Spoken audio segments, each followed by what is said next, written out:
Comment avez-vous connu l'association SLMM? Je suis arrivée, je travaille à la crèche de Maison Lafitte et j'ai été me renseigner au CCAS pour savoir comment je pouvais être logée. Et on m'a proposé Solidarité au logement et j'ai commencé à connaître du monde et c'était en urgence en janvier 2011 et j'ai eu un monsieur qui s'appelait Monsieur Vallée et on m'a trouvé assez rapidement un petit studio et ces personnes-là ont été très sympas, m'ont amené ça a été dur bien sûr, mais voilà, j'avais rien pour on va dire démarrer parce que j'étais un peu perdue et je suis arrivée sans rien, sans bagage on va dire, et ce monsieur-là gentiment m'a apporté un matelas, une moquette, des parures de drap, couettes et tout ça, et il s'inquiétait parce que je n'avais rien du tout. Et je lui ai dit, vous inquiétez pas, pour moi c'est déjà pas mal. Et ça a démarré comme ça. Et petit à petit, j'ai pu déménager mes affaires personnelles. Et après, petit à petit, je me suis un peu construit. Et après, j'ai connu Marianne Bonnefoy, qui a été une dame très sympa aussi, qui m'a aidé beaucoup. Et j'ai démarré comme ça. Et puis elle m'a aidé sur des papiers que je ne connaissais pas trop non plus, parce que c'était pas moi qui m'en occupais avant. Et puis je suis restée 3 ans. Et j'avais fait déjà aussi un dossier pour avoir un logement de la ville, à Maison Lafitte. Et j'ai réussi à avoir un logement. Et depuis le mois d'août 2013, j'y suis.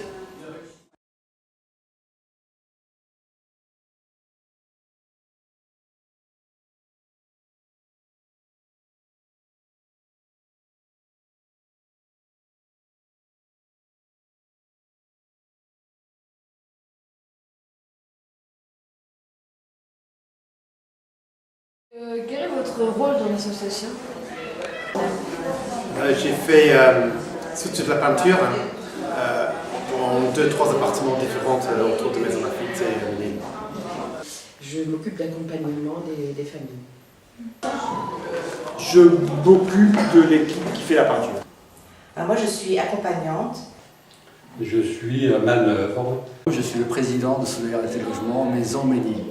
Alors moi, je suis en retraite aussi dans l'association actuellement, et puisque j'ai cédé la place de président il y a 2 ans. Je m'occupe de l'équipe des accompagnateurs. Nous sommes 12 accompagnateurs. I have stripped wallpaper and washed walls and painted. Donc moi, je suis accompagnateur. Bon, je suis bénévole de temps en temps, c'est tout. Une petite main. Pour ce pourquoi je suis compétente. Comment fonctionne Solidarité Logement? C'est une association de type loi 1901 qui constitue essentiellement et uniquement de bénévoles. Il y a tout d'abord l'activité accueil, donc nous accueillons les familles qui viennent nous rencontrer, les familles plus souvent en difficulté et qui recherchent un logement. Ensuite, nous avons la fonction accompagnement. Donc, la fonction accompagnement est occupée par une douzaine de bénévoles qui suivent ces familles dans leur démarche administrative, qui les aident également à établir un budget, éventuellement donc à aller voir les assistantes sociales, etc. Il y a la fonction logement. Fonction logement qui comprend les travaux, donc remise en état des logements qui nous sont loués par des tiers bailleurs. Et il y a la fonction gestion. La fonction gestion inclut d'une part donc la réalisation de papiers administratifs comme les contrats et également donc de tout ce qui est comptabilité. Quels sont les chiffres clés du SLMM, donc les dons, le budget, les adhérents? Alors, les adhérents, nous en avons environ 260, ça fluctue d'une année à l'autre. Ces dernières années, c'était plutôt en baisse, donc il faut que nous fassions un effort pour essayer d'en recruter un peu plus. Nous avons également, donc, parmi ces adhérents, des donateurs, c'est-à-dire des gens qui sont à la fois adhérents et donateurs, c'est-à-dire qui donnent plus que le bulletin d'adhésion. Et puis nous avons également des mécènes, c'est-à-dire des gens qui donnent, des organisations qui donnent de grosses sommes. C'est le cas par exemple du Rotary, du Lions, de la maison de retraite de Belvédère ou alors de la Holy Trinity Church. Alors en matière d'adhésion, nous récoltons, bon an, mal an, d'à peu près 2600, 2700 euros. Et de dons autour de 7 000, 8 000 euros. Donc, comment l'association a-t-elle été créée? Alors, l'association a été créée il y a une bonne vingtaine d'années, et j'avais déjà essayé de faire un petit peu d'action sociale, notamment avec Antoinette Campion, qui était maire adjoint à l'époque, qui était très orienté vers le social. Et à ce moment-là, j'ai pris ma retraite et j'ai travaillé sur le rapport du père Wrezinski, fondateur d'ATD Carmonde, qui est bien connu, et qui avait fait un rapport pour le Conseil économique et social qui soulignait l'importance de la santé, de la culture et du logement. Et j'avais regardé du côté Maison Lafitte, parmi les nombreuses associations, et j'avais vu qu'il n'y avait rien pour le logement. Et c'est ça qui m'avait un petit peu attiré l'attention. On a créé une association, on a constitué une petite équipe par relation d'une douzaine de membres qui sont devenus le conseil d'administration. Et puis, on a commencé également à recruter des adhérents. Je ne sais plus si c'est dans une relation directe avec Jean-Marie. En tout cas, j'avais applaudi des deux mains quand j'avais connu cette association, parce que j'ai toujours été engagée dans des associations à caractère social et j'ai été responsable de l'association ASTI pendant 12 ans. Et à ce titre, je rencontrais beaucoup de familles en situation précaire, entre autres au niveau logement.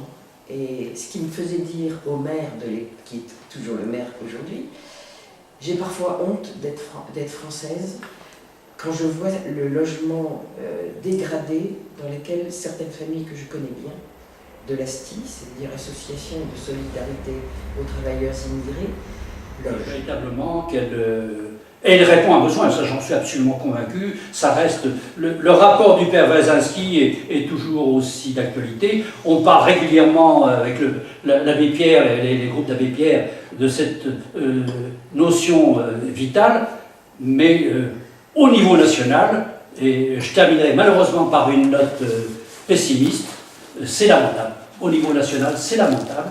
Ça ne bouge pas, quelles que soient les majorités politiques en place. C'est lamentable, c'est lamentable.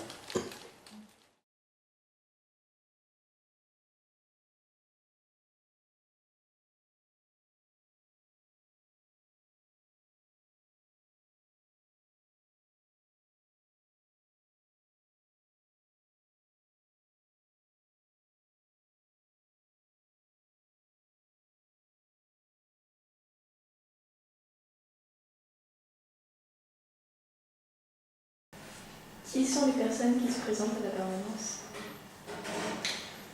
Alors les personnes qui se présentent, bon, il y a toutes, sont très différents, il y a toutes sortes de cas.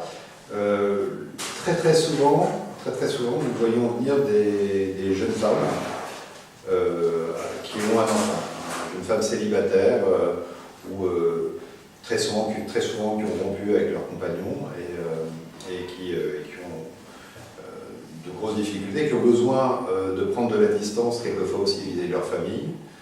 Voilà, nous avons ça. Nous avons aussi des personnes qui sont dans des conditions de logement insalubres.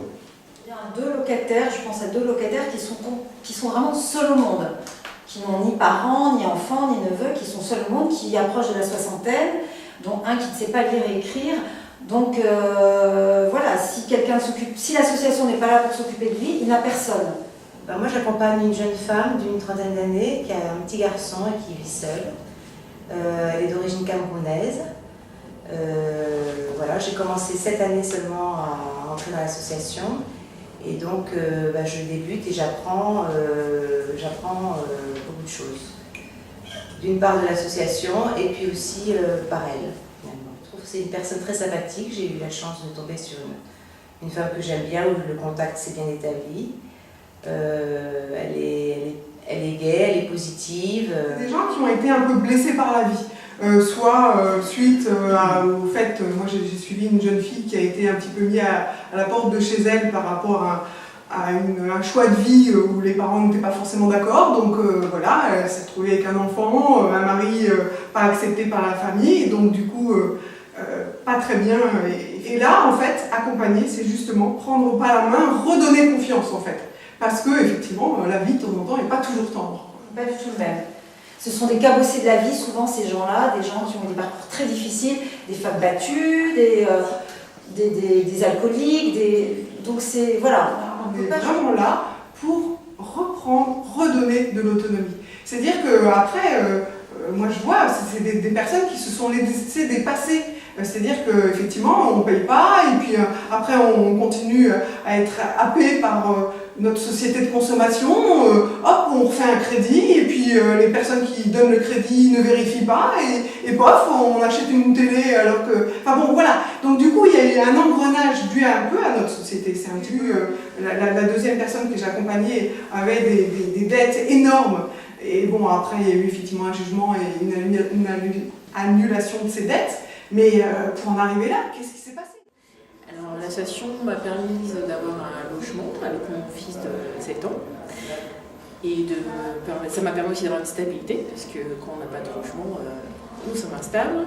Et en même temps, le contact régulier permet d'avoir la chance, au niveau, si on a un problème professionnel, administratif et autres, enfin de ne pas se sentir seul, de ne pas se sentir isolé. Parce que souvent, comme dans une situation de précarité, on se sent isolé. Et donc cette association apporte un soutien nécessaire. Votre fils, il est content d'avoir Alors, une maison. il est ravi de ses nouvel appartement, il est dans une belle école, il aime beaucoup Christine parce qu'elle passe souvent nous voir et puis elle le gâte vraiment, c'est vrai. Donc voilà, mais c'est juste des petits gestes, hein, c'est pas... c'est juste un petit geste du quotidien et puis juste se sentir soutenu quand on est en difficulté, voilà. Faut pas grand chose souvent pour être heureux, mais voilà, c'est des petits bonheurs de la vie, voilà. Donc cette association nous apporte ça. Alors en fait, les familles, elles viennent généralement du CCAS, ou de la mairie, elles sont reçues par l'équipe de la permanence.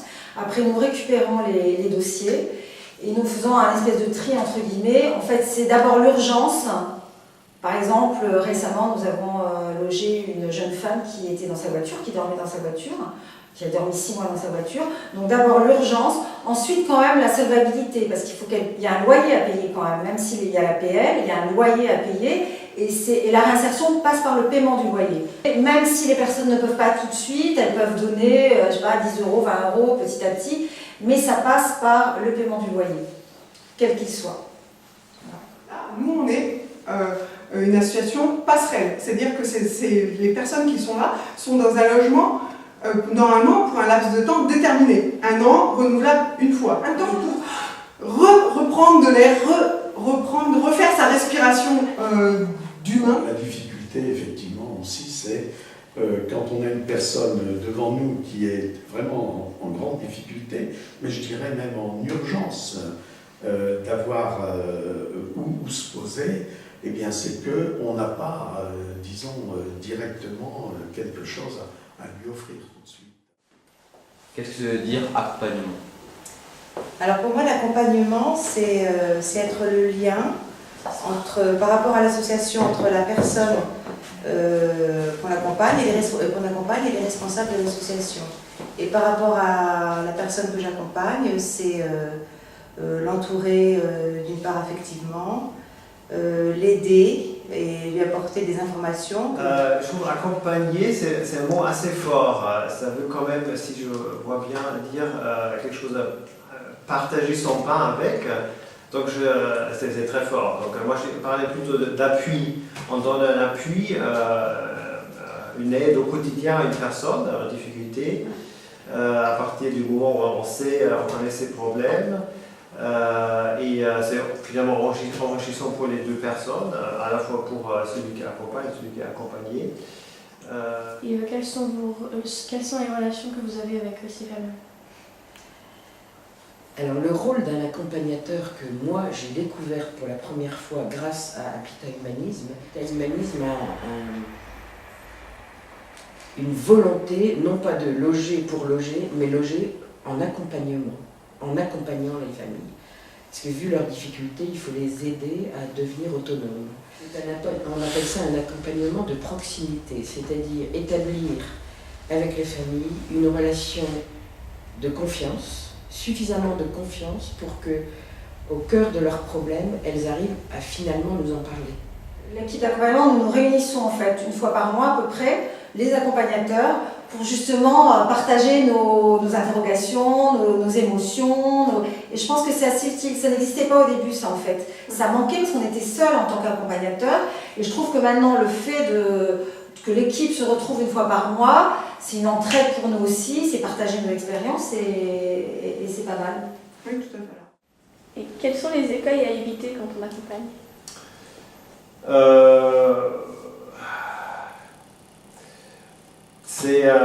Il faut être disponible, ça c'est important. Parfois on n'est pas disponible et après on a un peu des regrets. Il ne faut bien sûr pas juger, mais que c'est difficile et on n'est pas là pour jouer le père de la personne ou la maman. Donc il faut garder une distance, ça c'est important. Mais il faut aussi, je pense, donner des conseils. Éduquer, c'est un mot fort, bien sûr, mais il faut travailler sur les compétences de la personne. Dans mon cas, par exemple, au début, je ne pensais pas qu'il y avait un problème de budget, mais je me rends compte maintenant. Donc, c'est tout un travail d'apprentissage, de gérer un budget, respecter les délais, l'importance de payer telle ou telle chose, hiérarchiser les paiements. EDF, c'est plus important que le téléphone, etc. Donc, en plus, c'est quand même un gros travail, je dirais, aussi administratif, pour percevoir les loyers, pour voir les impayés, puisqu'il y en a malheureusement aussi. Mais ça on s'y attendait aussi, qu'il y aurait des impayés de loyer, parce que dans le choix des personnes qu'on fait, on essaie de prendre quelques précautions, mais on ne va pas prendre que des gens qui n'ont pas de problème. C'est pas le but de l'association. Parmi les difficultés que nous pouvons avoir, nous avons des accompagnés, ce que nous appelons des accompagnés, qui sont quelquefois en grande difficulté financière. Alors, certains le disent, mais d'autres ne le disent pas, parce qu'ils ont honte. Et ça signifie que nous n'avons pas été assez pédagogues en leur expliquant que dans Solidarité Logement, le premier mot qui comptait, c'était solidarité.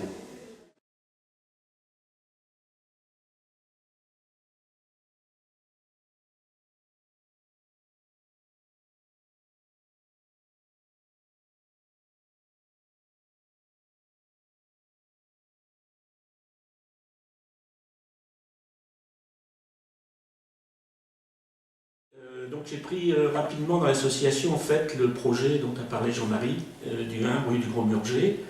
Donc j'ai démarché toutes les agences, regardé un petit peu tout ce qui existait. On a quand même fait pratiquement une trentaine de visites avant de choisir celui de la rue du Gros-Murger.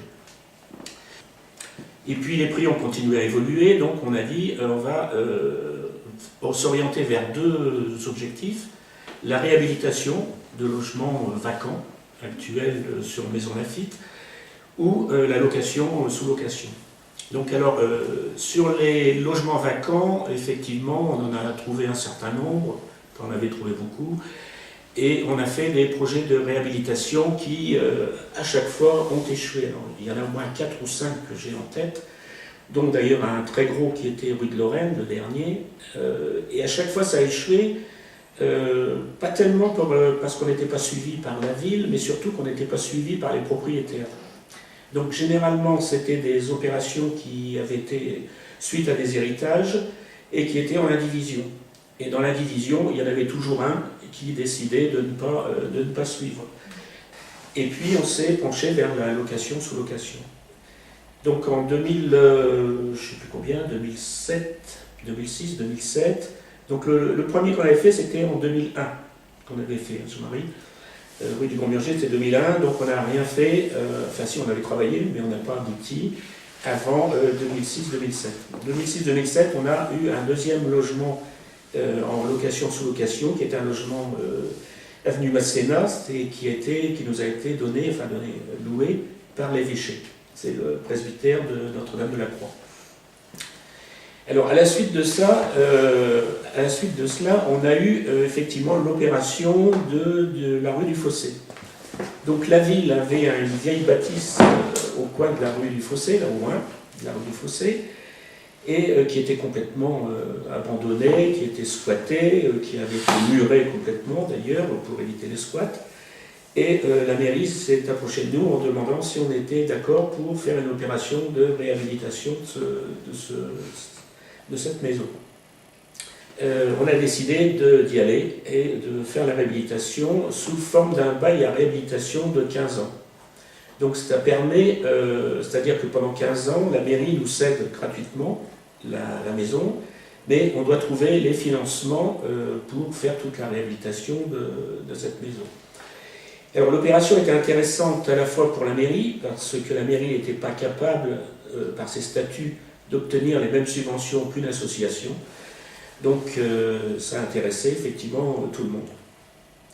Et bon, c'est une opération qui revient à 320 000 € ou 330 000 € à peu près, et qui a même été bouclée donc par l'ANA, c'est-à-dire l'État, par le Conseil général, par la région, par la ville de Maisons-Laffitte, qui est quand même le premier financeur des travaux, avec je ne sais plus combien, 140 000 € je crois.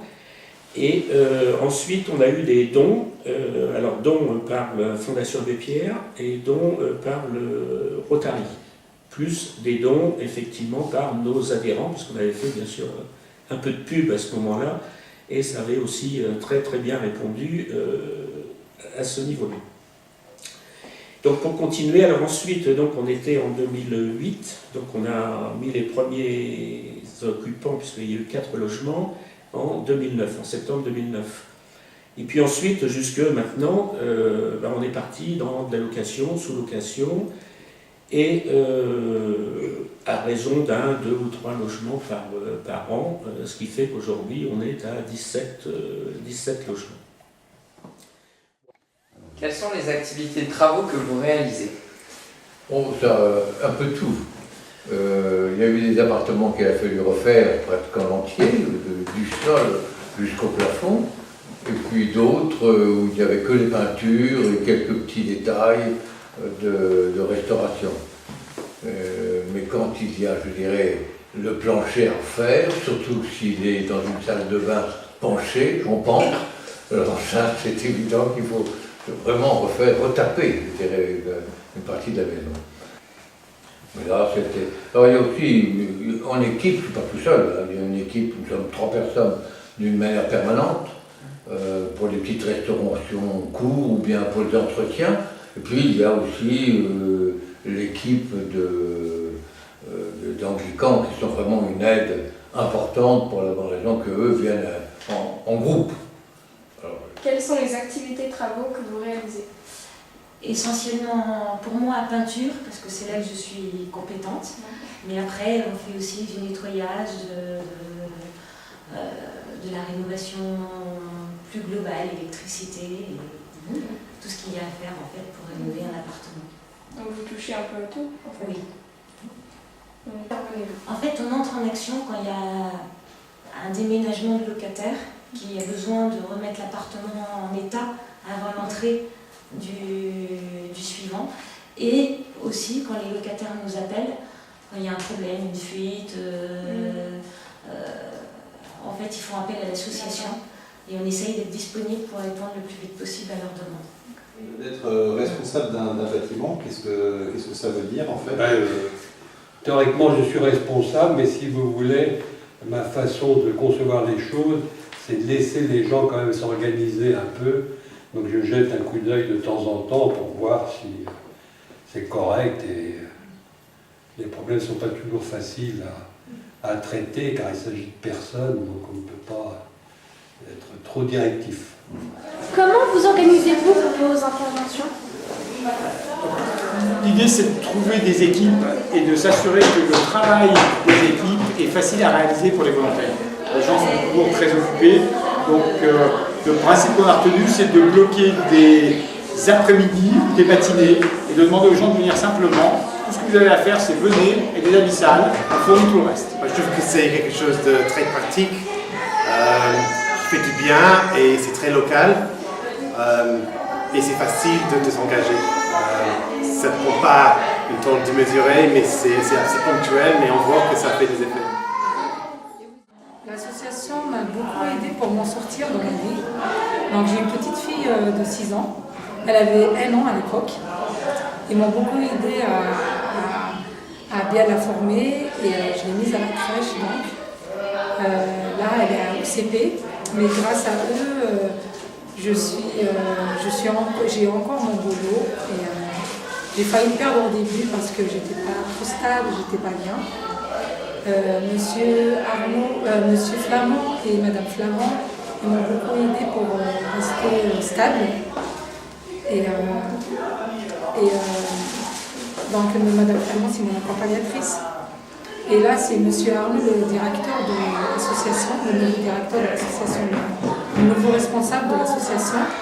Il m'aide même, j'ai envie de finir mes études, il m'aide même à faire des recherches pour pouvoir finir mes études et faire autre chose dans la vie, faire évoluer pour ce que je fais.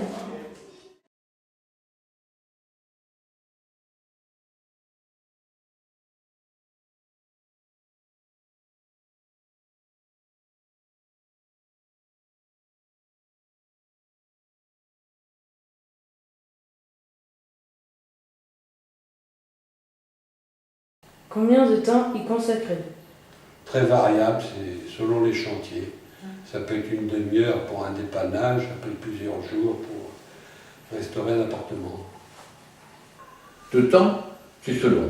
Ça peut être des temps complets, oui, de travail, parce qu'il y a quand même, faut même aller le plus vite possible, que les locations puissent repartir le plus vite, surtout qu'elles ne peuvent démarrer que le 15 d'un mois ou le 1er. C'est peut-être deux week-ends par an. Alors ça dépend énormément. Il y a eu des moments où il y avait 2 appartements ou 3 appartements, dont même moins à rénover. Donc là, c'est du non-stop tout le week-end. Je crois que le pire que j'ai eu, c'est un week-end où j'ai eu 20 personnes différentes à coordonner sur 2 chantiers. Donc là, on a une PME du bâtiment, mais juste pour l'espace d'un week-end. Sans ça, il peut se passer 3 mois sans qu'il y ait rien du tout. À peu près 1 fois par an, peut-être 2 après-midi, quelque chose comme ça. C'est pas grand chose. Oh, un samedi tous les, disons, 3 semaines en moyenne, donc 2 heures pendant 2 heures de ce samedi-là, ce n'est pas non plus très, très contraignant pour moi.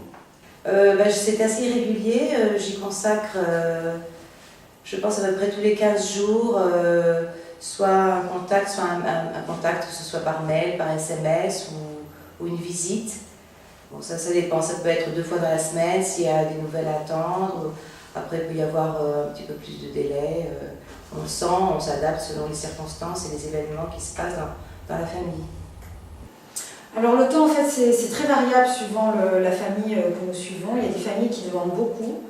Il y a des familles, quand même, il faut savoir, des papas et des mamans qui ne savent ni lire ni écrire. Donc il faut les aider dans les courriers, etc., dans les démarches administratives et des difficultés d'expression, certainement des difficultés d'expression. Et certaines familles sont à la limite de la curatelle, donc ils demandent vraiment un accompagnement très serré. D'autres, par contre, ils ont eu juste un truc dans la vie qui ont fait qu'ils ont des difficultés, mais ils se débrouillent très bien. Et finalement, dans ce cas-là, on peut voir une personne 1 fois par mois, elle nous appelle ponctuellement pour un problème. Il y a vraiment quelques personnes qui se débrouillent qui sont déjà quasi autonomes et actuellement, c'est plus, c'est jusqu'à, je dirais, une fois ou tous les 15 jours, une fois par semaine, tous les 15 jours. Sinon, c'est une fois par mois environ. C'est pas le temps, en fait, qui est vraiment... parfois, les collègues du travail me disent comment tu fais avec 3 enfants, tout ça, mais c'est pas, en fait, beaucoup de temps. Et ceci, on travaille, parfois, il y a des rendez-vous en jour, et c'est difficile, et on sait aussi un petit peu s'entraider avec d'autres accompagnateurs. Donc on trouve toujours des solutions.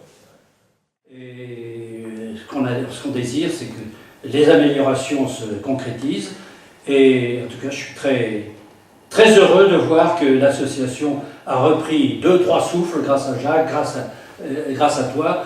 Donc nous sommes 12 accompagnateurs dans l'association, enfin une douzaine à peu près. Nous avons 17 logements. Donc ça veut dire qu'il nous manque pas mal d'accompagnateurs, au moins 3 ou 4 accompagnateurs. Et que c'est...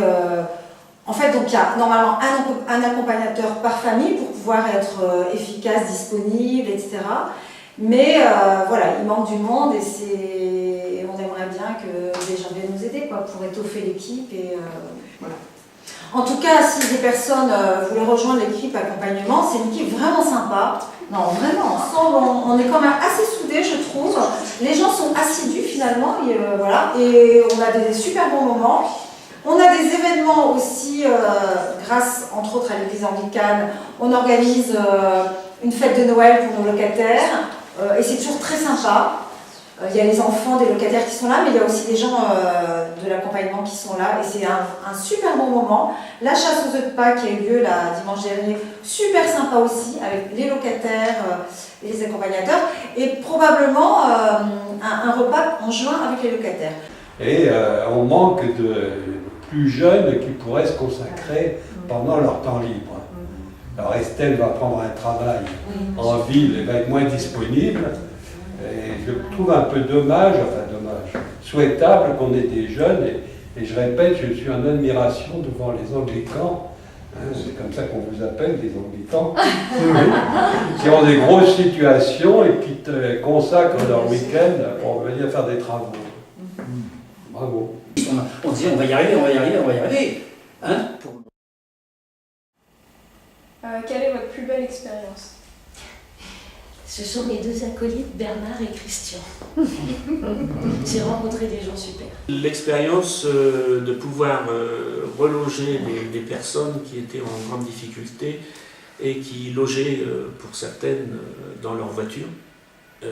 Donc là, ça m'avait quand même aussi un peu retourné de voir qu'il y a des personnes qui logent dans leur voiture, et on a eu l'occasion de pouvoir les reloger chez nous. Ça, c'était vraiment quelque chose de formidable. Je pense que c'est encore la première fois. Première fois, on était demi-douzaine à peindre, à poncer. Et la première fois que je suis passé devant, après, de savoir que vivait dedans une femme qui avant était dans une voiture avec son enfant, ça c'est ma plus belle expérience. Et quelles sont vos relations avec les locataires? C'est une relation qui est très simple, très normale. Pour certains, je suis pris peut-être comme l'ouvrier de l'association, mais c'est pas ça qui me gêne, parce qu'au fond, ils ont tous besoin d'amitié, ils ont besoin, et très souvent, certains, j'ai l'impression que certains m'appellent un peu parce qu'ils ont besoin d'une oreille. Et je ne suis pas spécifiquement pour faire ça, mais sauf qu'évidemment, il faut quand même les écouter, c'est important d'être en amitié avec eux. Voilà. Parce que je crois qu'on a reçu pas mal de choses. Moi, j'ai une famille qui va bien, j'ai une maison qui va bien, et je pense qu'il y a des gens qui ont besoin qu'on les aide. Et je me suis dit que comme je ne peux pas donner forcément beaucoup d'argent, donner du temps, c'est aussi une façon d'aider. Régulièrement, je me disais, on a une maison Lafitte, on est dans une belle ville, voilà, il y a des belles maisons partout. Et apparemment, il y a quand même des gens qui ont des problèmes de logement. Voilà, donc je me suis dit, mais il faut quand même, et puis il faut que je m'engage. Un jour, je me décide à m'engager. Je me suis toujours engagé. J'ai toujours aimé donner un peu de temps aux autres. personnellement et aussi par héritage, nous avons l'habitude d'aider les autres. C'est dans notre façon de vivre. Contribuer à faire un peu ce lien social qui se perd. Oui, je pense que c'est après quand on a l'opportunité de rencontrer les locataires et de voir les enfants, les parents et de parler un peu avec eux et de comprendre que ça fait une belle différence dans leur vie. Quand on voit qu'une famille